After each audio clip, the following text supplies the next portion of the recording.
လုံးပဲမင်္ဂလာပါရှင်ဒီနေ့ထွန်းစားလက်တော့မှာရမ်းချပေးခြင်းတဲ့အလုံးလေးကတော့ HP ထဲမှာ model အမြင့်ဆုံးဖြစ်တဲ့ HP Elite H2 လုံးလေးဖြစ်ပါတယ်ဒီကောင်လေးက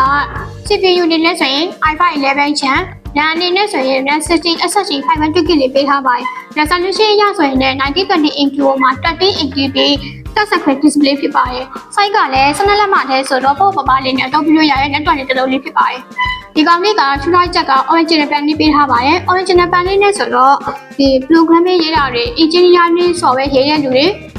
ဒီဇိုင်းလာလေးပေါ့ graphic designer လုပ်မဲ့လူတွေအတွက်ကတော့တော်တော်လေးအဆင်ပြေအလုံးလေးလို့ပြောရမယ်။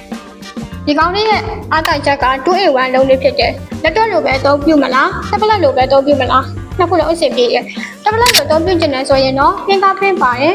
။နောက်ကင်မရာပါတယ်။အရှိကင်မရာလေးဆိုတော့ချွေရကင်မရာလေးပေါ့နော်။စပီကာရဆိုရင်လည်းစပီကာအပေါ်မှာဆိုတော့ရုပ်ရှင်တွေဗီဒီယိုတွေကြည့်တဲ့အခါမှာလည်းအတန်ကိုကြည့်ချင်းနေပြည့်ပြည့်တသားလေးဖြစ်စေပါတယ်။သူ့မှာပါဝင်တဲ့ပေါ့အနေနဲ့ဆိုရင်တိုက်စီပေါ့လေးဖြစ်တယ်ဒီကောင်လေးရဲ့ဈေးလုံးလေးကတော့18သိန်း8000ကျပ်ဖြစ်ပါရဲ့ရှင်ဟုတ်ကဲ့ဒီကောင်လေးကလက်ရှိမှာဆိုရင်တစ်လုံးလေးပဲကျန်တာဖြစ်တဲ့အတွက်ထွန်းစားလက်ထွက်ဆိုင်မှာအញ្ញံဆုံးလာရောက်ဝယ်ယူအားပေးလိုက်တော့နော်လိပ်စာလေးကအမှတ်136 39နဲ့အောက်ဘက်လောက်ကြော်တော်မြို့နယ်ရှောက်ကုန်းမြို့ဖြစ်ပါရဲ့ရှင်အဆုံးထိကြည့်ပေးရတဲ့အတွက်လည်းကျေးဇူးအများကြီးတင်ပါတယ်ရှင်